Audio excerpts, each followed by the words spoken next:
Assalamualaikum warahmatullahi wabarakatuh. Halo sahabat-sahabat, senang berjumpa kembali bersama kalian. Episode kali ini, kita akan membahas, mengapa Allah disebut dengan kata zat.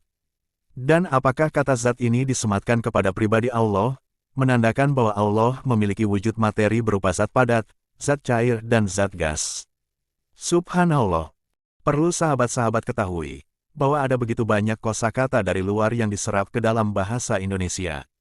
Ada pula kosakata bahasa Indonesia yang terdengar sama dengan kosakata bahasa lain, namun artinya berbeda. Terkadang kita terjebak di situ, khususnya kosakata bahasa Indonesia yang terdengar sama dengan kosakata bahasa lain, atau kosakata yang tulisannya sama dengan bahasa lain namun artinya berbeda. Contohnya seperti kata air, dalam bahasa Indonesia dengan bahasa Inggris, walau tulisannya sama, tentu artinya berbeda. Dan ada pula yang lebih dekat lagi, seperti kata butuh. Dalam bahasa Indonesia dengan bahasa Malaysia, yang walaupun tulisan dan ucapannya sama, namun makna dan konotasinya jauh berbeda. Jika kondisinya sudah seperti ini, maka kita tidak perlu berdebat atau bertengkar, ketika orang-orang menjelaskan makna kata tersebut, sesuai dengan etimologi dan bahasa mereka. Begitu juga dengan bahasa Arab. Ketika orang menjelaskan etimologi dan terminologi sebuah kata dalam bahasa Arab, yang mana kata itu terdengar sama dengan kosakata bahasa kita. Ya, kita tidak perlu berdebat memperkosa bahasa orang. Contoh sahabat-sahabat, ketika Allah mempunyai nama dan sifat yang disebut Ar-Rahim.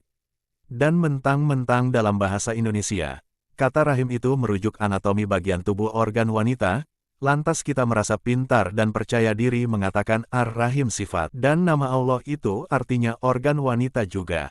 Nauzubillah, jelas itu pemaksaan namanya. Nah, begitu juga dengan kata zat ini. Jadi sahabat-sahabat, kata zat dalam bahasa Indonesia, khususnya dalam terminologi sains dengan kata zat dalam bahasa Arab, khususnya dalam terminologi teologis, itu berbeda walaupun terdengar sama.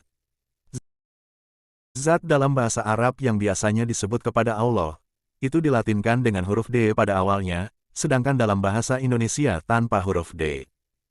Nah, kata zat dalam bahasa Indonesia, itu merujuk kepada terminologi sains yang didefinisikan sebagai sesuatu yang memiliki massa dan menempati ruang.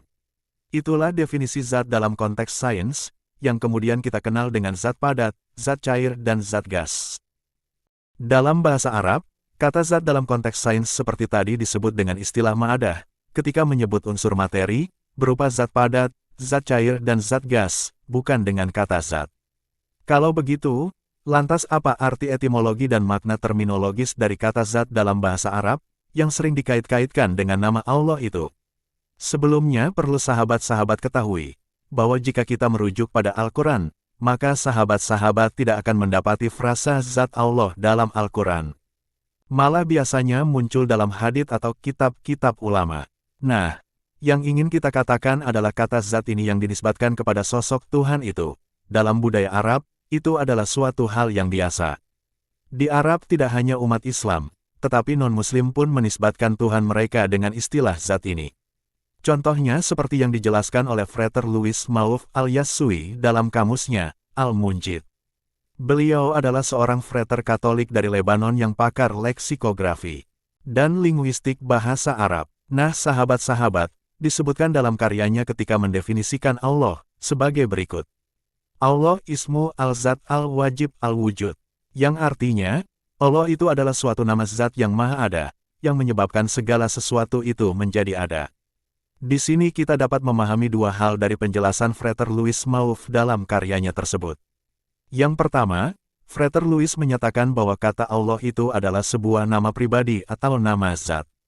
Dan selanjutnya sahabat-sahabat, Frater Louis mengkonfirmasi jika Allah itu dapat dinisbatkan dengan istilah zat. Lantas demikian, apa yang dimaksud dengan zat itu?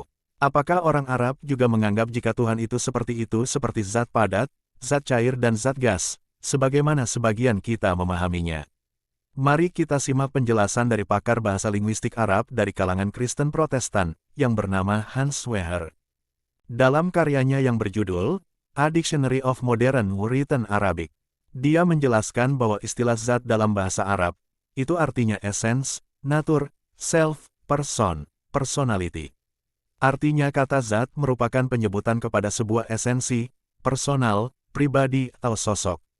Nah, sahabat-sahabat, berdasarkan penjelasan dari dua pakar bahasa Arab yang berlatar non-Muslim tersebut, dapat ditarik kesimpulan bahwa kata zat dalam bahasa Arab sangat jauh-jauh berbeda dengan zat dalam bahasa Indonesia.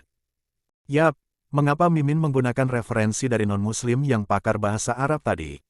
Agar objektif dan kita ingin memperlihatkan bahwa istilah zat ini, dalam bahasa Arab itu merupakan istilah yang umum, yang sudah maklum atau yang sudah difahami oleh orang-orang Arab secara umumnya. Di dalam Al-Quran walau tidak ada ayat yang menisbatkan kata zat ini kepada Allah, namun ada beberapa ayat yang menggunakan istilah zat ini. Misal dalam Quran Surah Al-Fajr ayat 7 disebutkan seperti ini. Iroma zatil imad. Kalau kita sangat menginginkan kata zat di sini yang artinya zat unsur materi, berupa zat padat, zat cair, dan zat gas, maka artinya akan menjadi aneh. Penduduk Iram zat bangunan yang tinggi. Bukankah terdengar aneh? Adapun makna yang benarnya dari ayat ini adalah, penduduk Iram memiliki bangunan yang tinggi. Itulah makna zat di ayat ini. Atau pada ayat lain, dalam Quran Surah An-Anfal ayat 43. Innahu alimum bi zatis sudur. Sesungguhnya Allah mengetahui segala zat di hati. Apa maksud zat di sini? Apakah zat di sini berarti zat padat, zat cair, dan zat gas? Dan apakah di hati terdapat gas? Nah, makna zat di sini adalah sesuatu. Jadi makna sebenarnya adalah, sesungguhnya Allah mengetahui segala sesuatu di hati.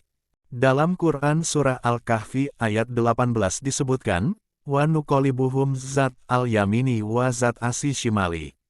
Dan kami bolak-balikan mereka ke zat kanan dan ke zat kiri. Apa makna dari zat yang ada pada ayat ini? Jadi, zat di sini merujuk kepada makna sesuatu, di mana sesuatu itu adalah arah. Zat kanan dalam ayat ini adalah arah kanan, dan zat kiri itu artinya arah kiri. Begitulah kompleksnya bahasa Arab yang membuat kita tidak bisa seenaknya memahami dan menarik kesimpulan.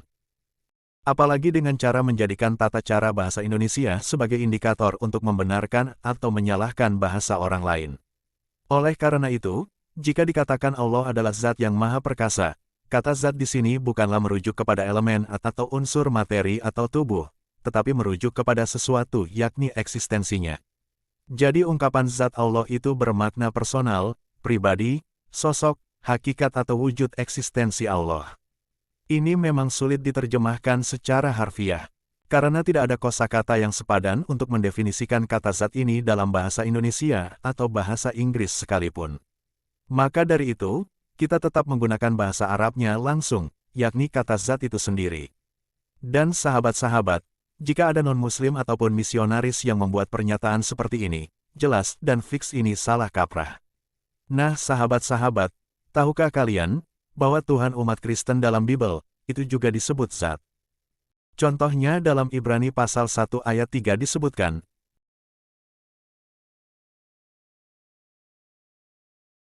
ini disebutkan dalam Bible versi terjemahan lama dan versi Selebir. Nah, kira-kira berwujud zat apakah Tuhan yang disebutkan dalam Bible? Kalau zat itu adalah zat padat, zat cair dan zat gas. Sebagai Muslim, kita juga harus memahami walaupun mereka menyebut Tuhan mereka sebagai roh. Dalam Islam ketika menyebut Allah sebagai roh, itu adalah bentuk penghinaan. Itu karena Allah telah berfirman, Laisya kamitslihi syai'un. Tidak ada yang serupa dengannya. Sehingga Allah tidak serupa dengan apapun yang diciptakan olehnya, termasuk ketika Allah menciptakan roh, maka Allah tidaklah berbentuk roh. Tidak serupa dan tidak berwujud roh. Karena roh itu ciptaan, maka tentu memiliki batasan dan limit. Sedangkan Allah lebih tinggi dari itu dan tidak terbatas oleh apapun.